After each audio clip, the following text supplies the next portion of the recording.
Hello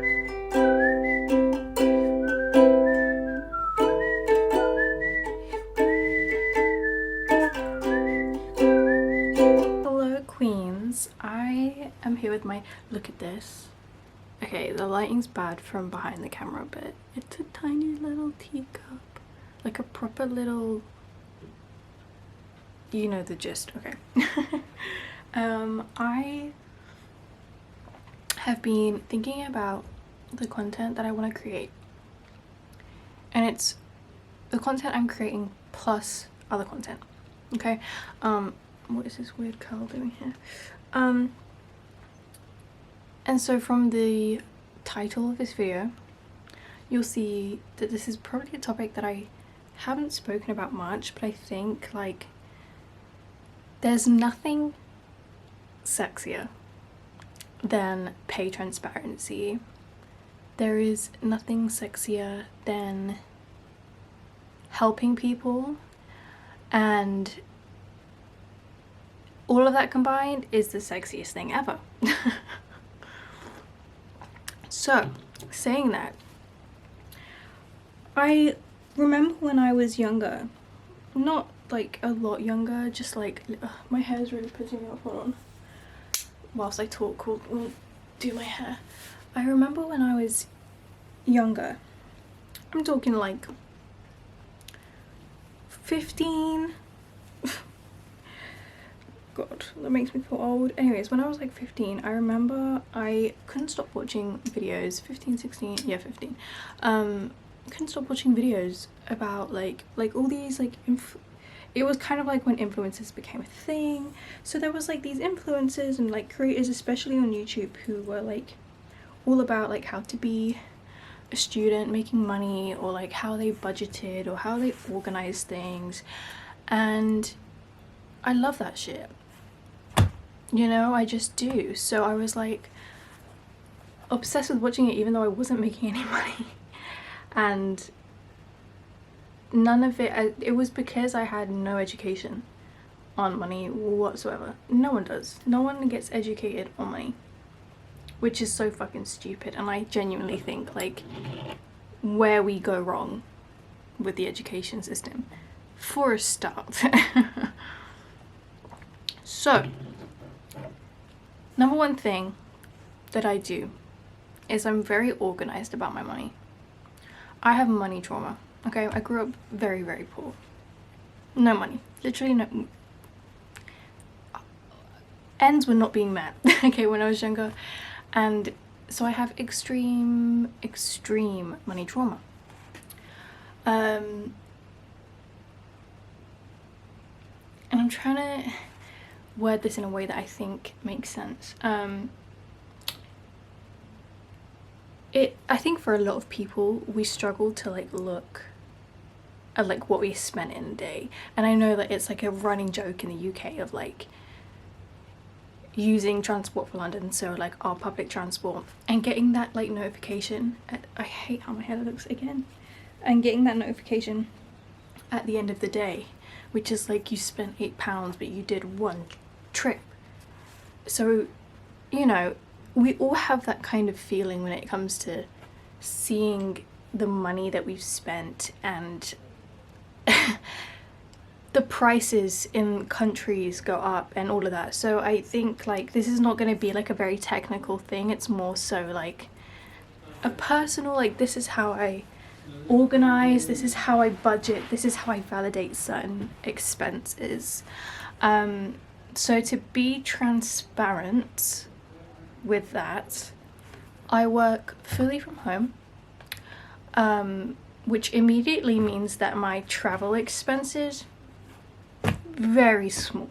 Okay, I don't have a car, I don't have driving lessons, I won't be having driving lessons.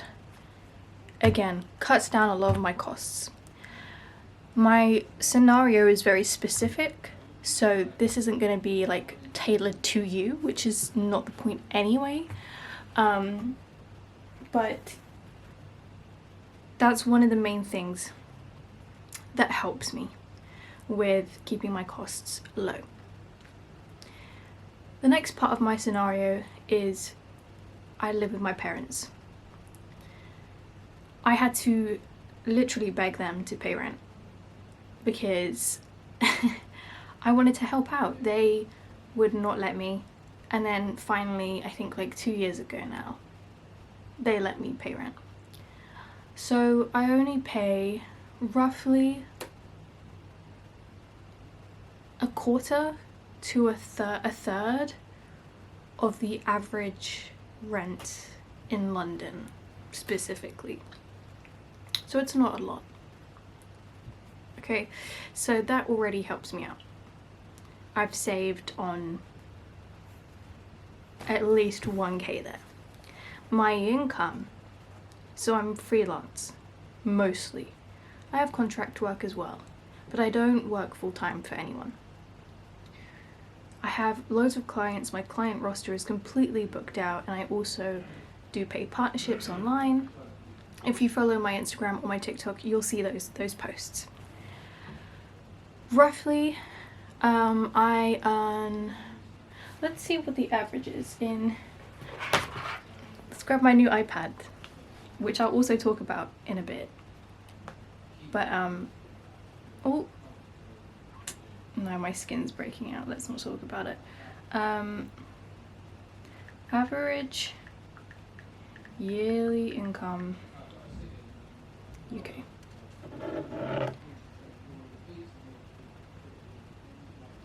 Okay, so the average income for full-time employees was 37k a year.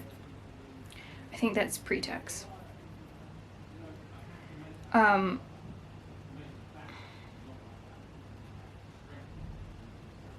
So that has actually gone down, apparently, from 2023, which was supposed to be 42k, but it went up every other year. I am at, so for 37k last year, I am at above average for a full-time employee, income-wise, which is great. Don't get me wrong, it's great. Pre-tax, obviously. I do pay, obviously, my phone bill. I don't own a TV, so share the TV at home. And I just use my laptop and monitor.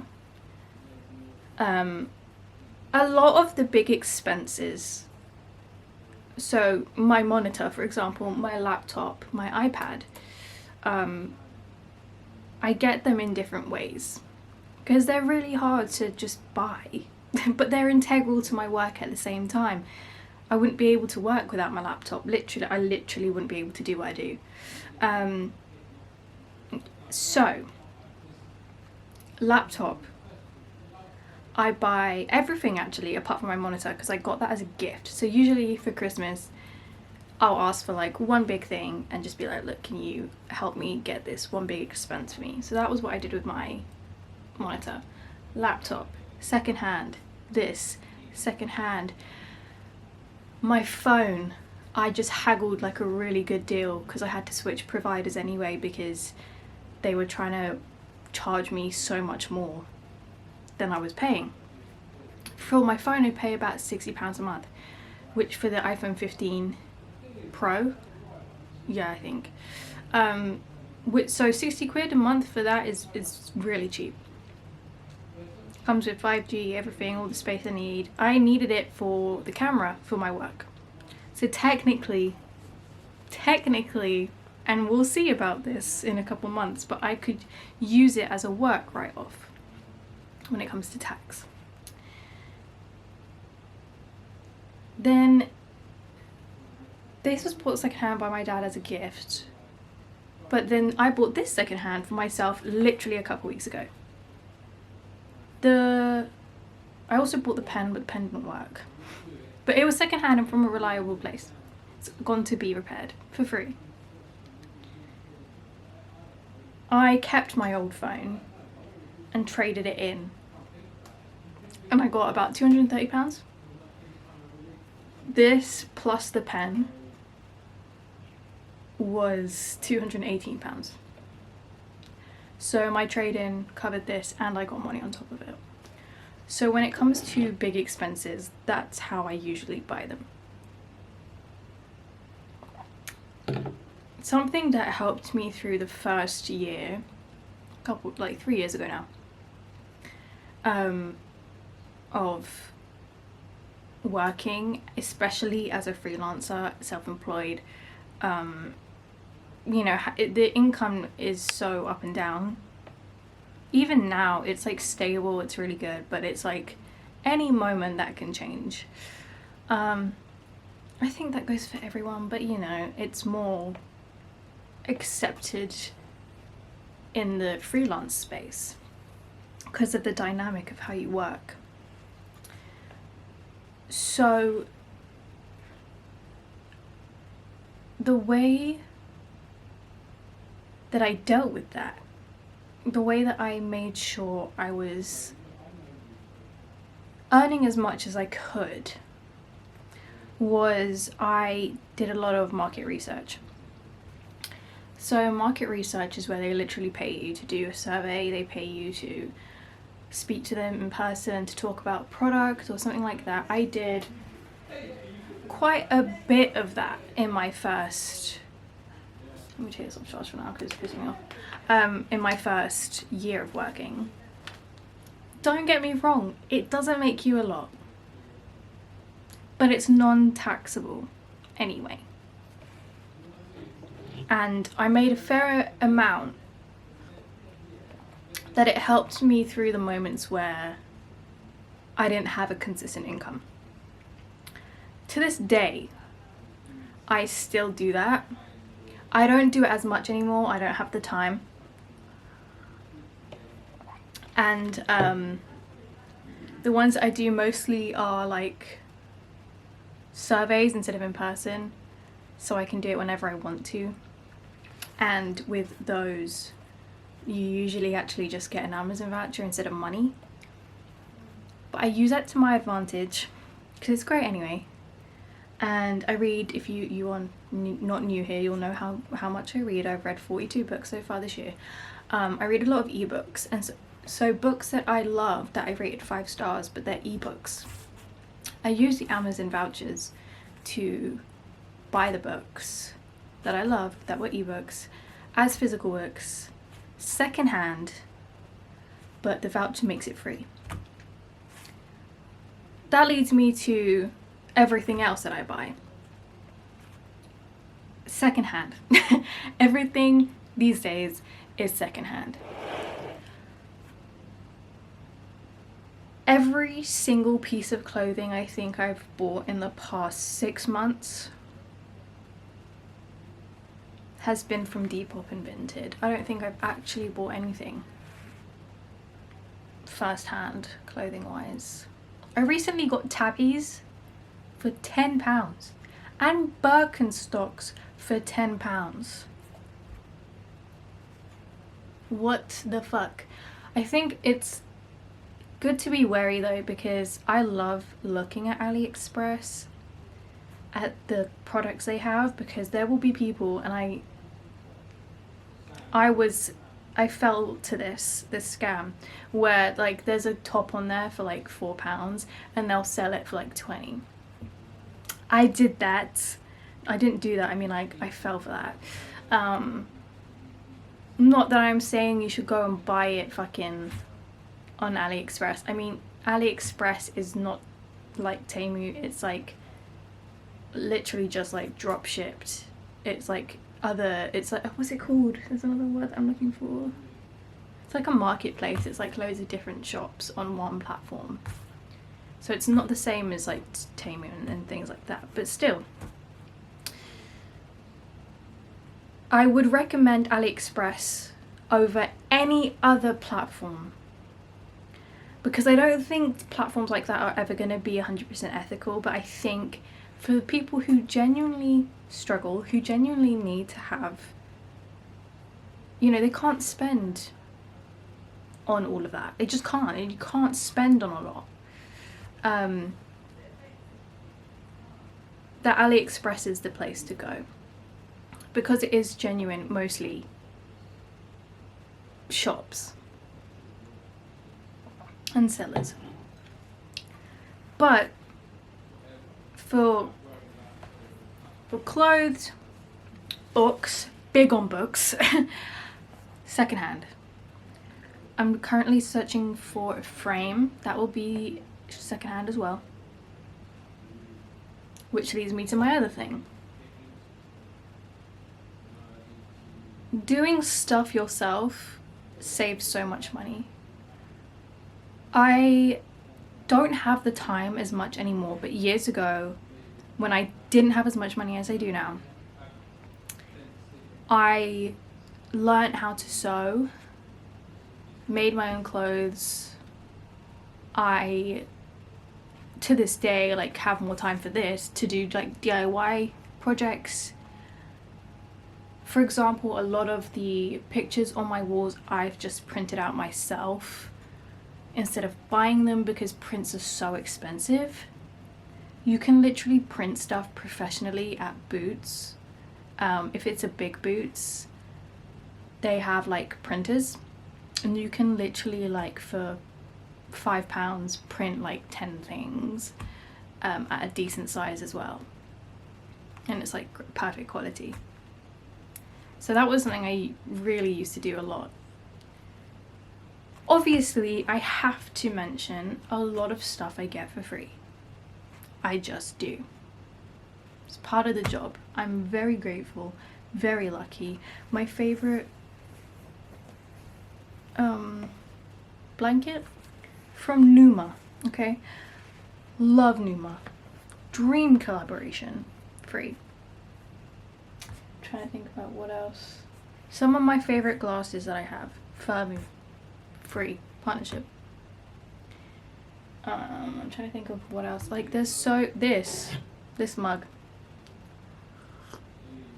wasn't a partnership, but was just gifted to me by one of the book companies that I work with. Obviously, a lot of books I get for free. That's the main thing I get for free, which is the best. Prints I get for free. So I luckily save on that. Going back to clothes for a hot sec. I am so anti hoarding. I love a good bit of chaotic mess. I also have OCD. When I do get new clothes, even though they're secondhand, I make sure I get rid of shit too. Up until I was making enough money, which was only the past year. Like, that was stably. Like, before that I was making money, but it was up and down. I still actually have them. Is this one? Yeah, I think this is one. I have so many clothes that I used to wear genuinely when I was 13, 14.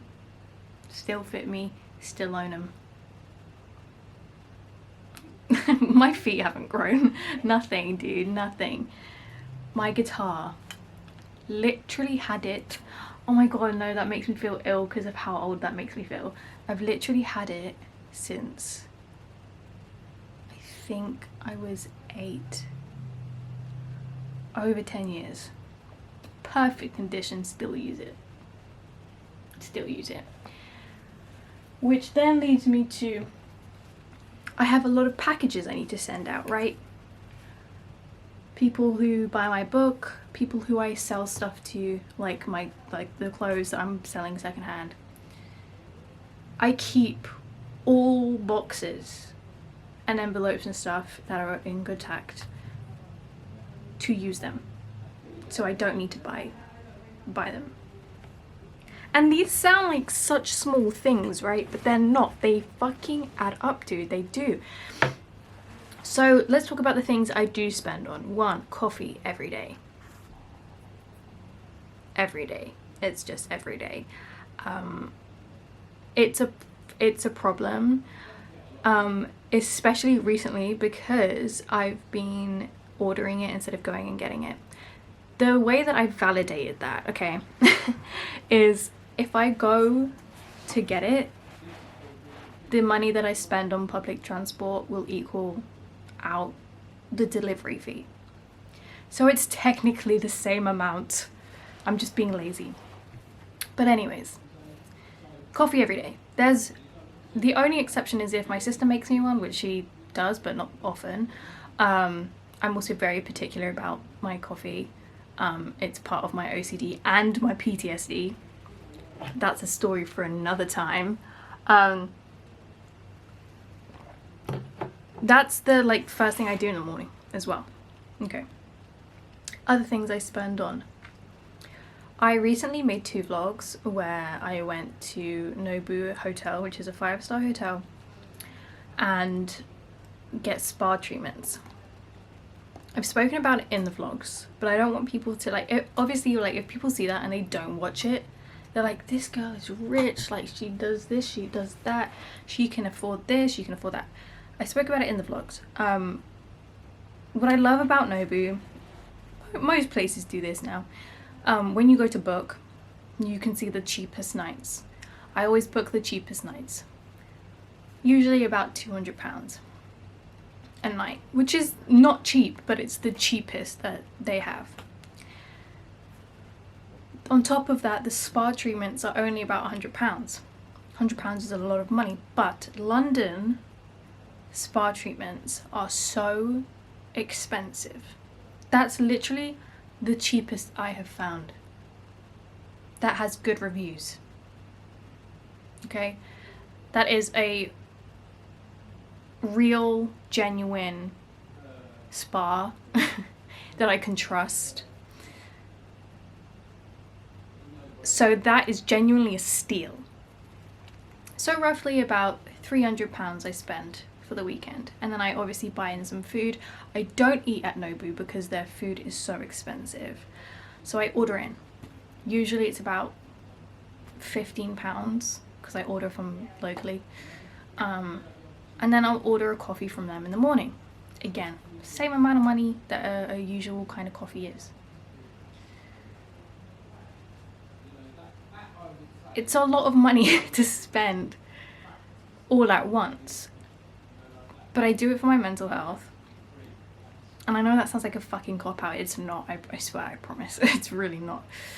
Living with your family at 22, nearly 23, working from home, barely getting out the house, not because you don't want to, but because you can't, because you don't have the time, and also because you have a disability, so it's extremely hard to leave the house without getting exhausted. It's like a little mini holiday, okay? So worth it. And I've had back problems, so the spa treatment that I usually get is literally just a massage, and it's helped me so much. My back is so much better now. If you put, let's do a quick estimate, okay? Let's get the calculator. Where is the calculator? I'm still learning. Okay. Let's say, okay, oh, and let's not forget Uber. Like I just said, leaving the house, I'm tired because of my chronic illness. So recently I've spent a lot on Uber. I don't usually spend more than 60 quid there altogether on an Uber.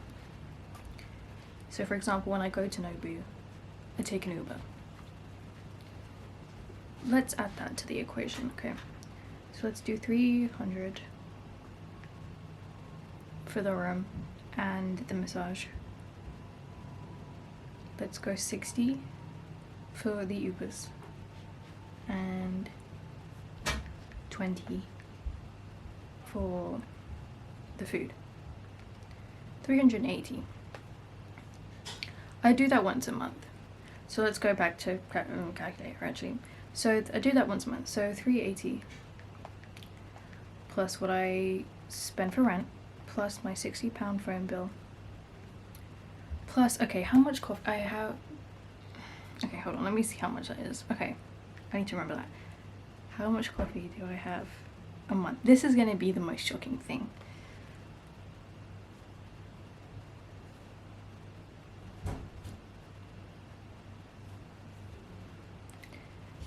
roughly that. Okay, £200 a month. So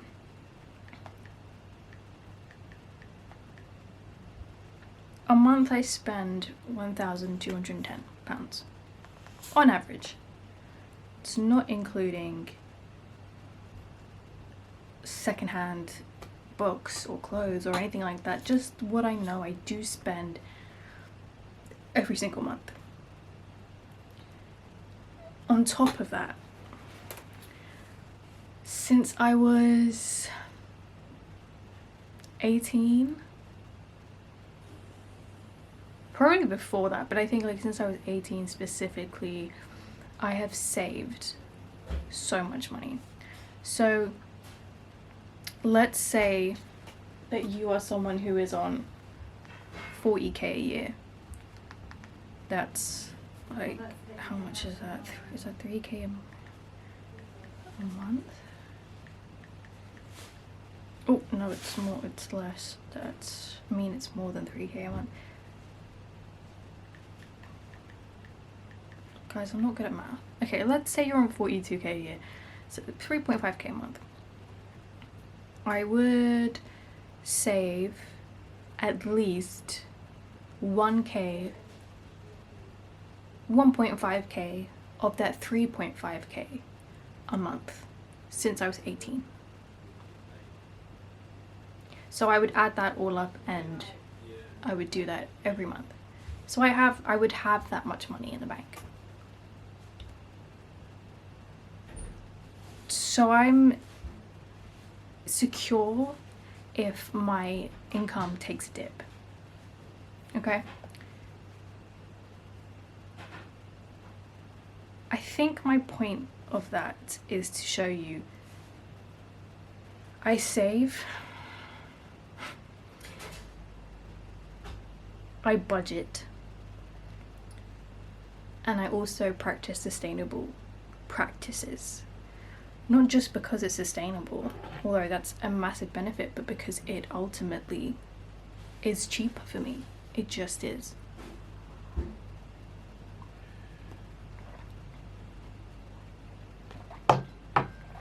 Other things like groceries. I live with my parents, so I'm very lucky. They spend that money, I don't.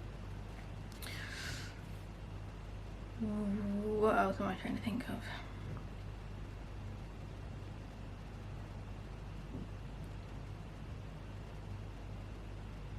So yeah, if I didn't go to Nobu every month, I've only just started doing that by the way, I would be spending 800 a month only. Roughly, probably be a bit above that. But that's roughly what I'd spend. So that's how I validate certain expenses, budget, save, and practice sustainably, because those things sound so overwhelming when they're genuinely so easy. Just no one like tells you do this, do that, do this. And as someone who grew up poor, like for example, finding out what market research was, I was like, hello? Sign me the fuck up. Yes, please. And that helped me so much in my first year of earning money. I use Notion to look at what I spend in a month, what I earn in a month.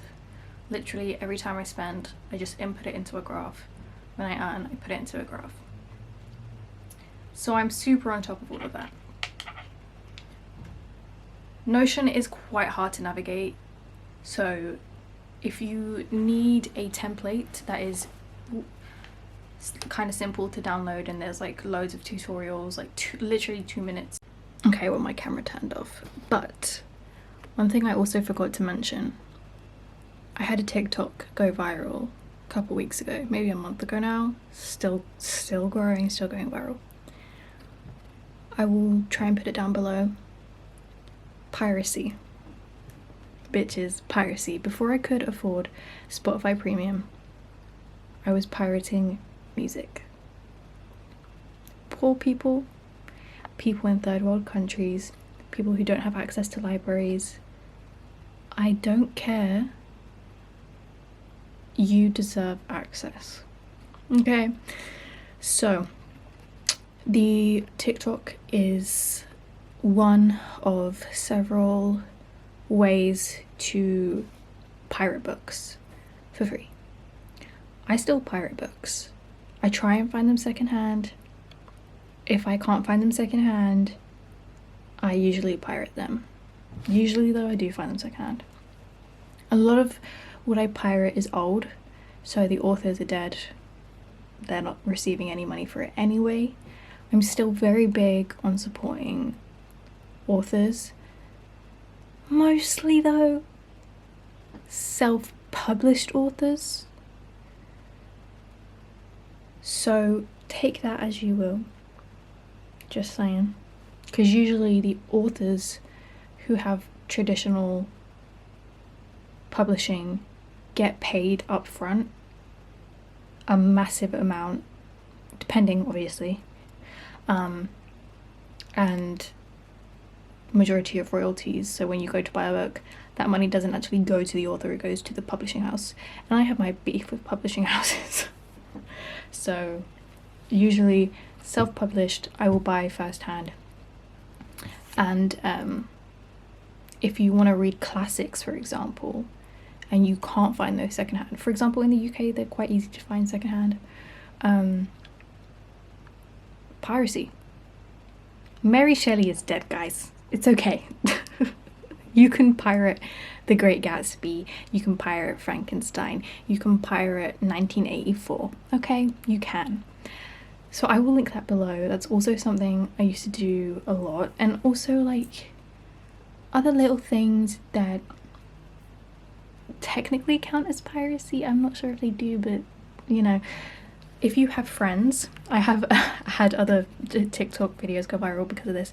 If you have friends who have games that you can play and have access to, so for example Sims is free, Sims 4 is free, the game content, extra content, is not, and they're super expensive as well.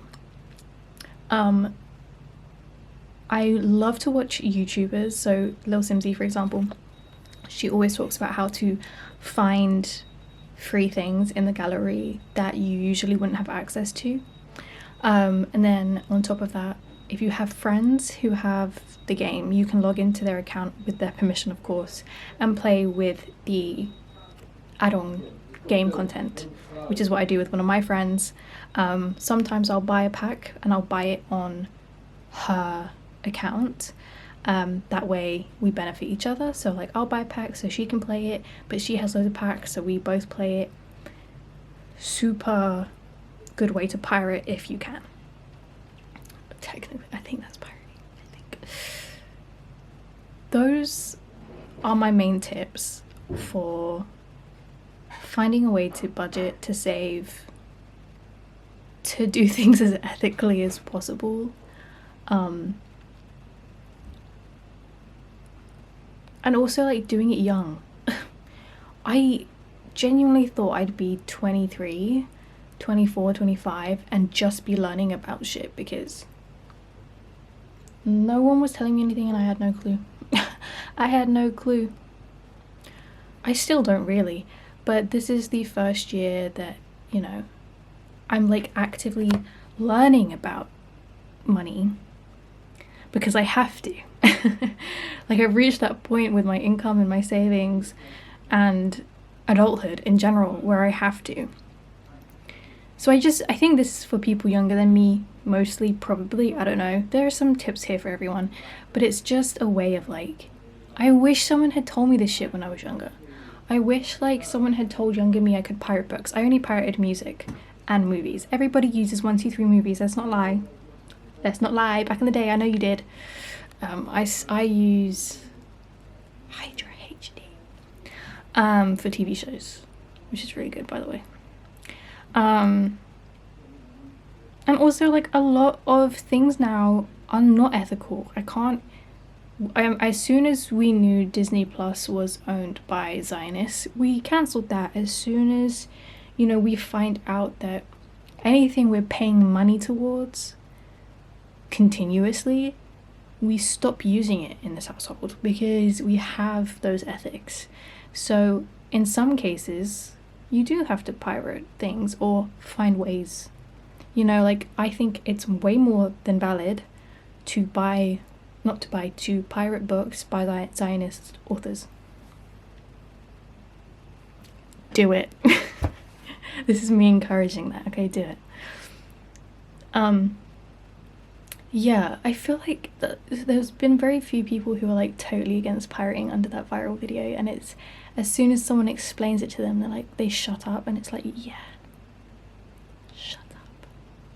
You never know someone's experience or someone's current situation, and I think we should all just shut up. we should just shut the fuck up. I could go into so much depth about this topic. It's an interesting one. There are so many things that I want to talk about in general. I'm having some ideas, okay? So let me know if you like this, if you enjoy the tip style content and content based around life in general and not just books. I love making content about books, don't get me wrong, but I'd love to shake it up a little bit. Follow me on TikTok because I usually post more like piracy tips there, and accessibility stuff there. And follow me on Instagram if you want to see my pretty face more. Anyways, I hope you enjoyed this mess of a video. I don't structure my videos if you can't tell, so it will be everywhere. You do just have to deal with it. Completely forgot to add, sorry, Smosh is playing in the background. Freenotes. I love journaling digitally as well as real journaling. Freenotes is a really good app that is literally everything's free. Replacement for GoodNotes, which is not free and stupidly priced.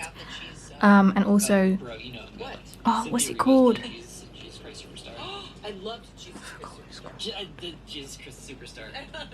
Sketchbook instead of Procreate. I think Procreate is better and valid in being something paid for, but if you're starting out with digital art, Sketchbook.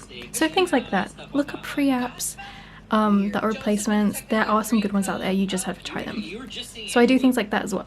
Okay, I forgot another one. I'm gonna have to fucking do another video of this because I'm thinking of so many things, but if you are in the UK, you can get a certificate for a year covering all costs for medication. So I'm on like several medication a month and it is really expensive to be on that. It's like £20 for 2 bits of medication a month. So the certificate is like £100, I think. £100, £110, £100 a year. So you save if you have a lot of medication. It's not worth it if you only have like general stuff to buy, medication prescription wise, but if you have several medication a month, so worth doing it. It's just on gov.co.uk, I can't remember which one. Just look up certificate for year of medication prescriptions. It should be like the first thing that comes up. Okay, now for real, bye.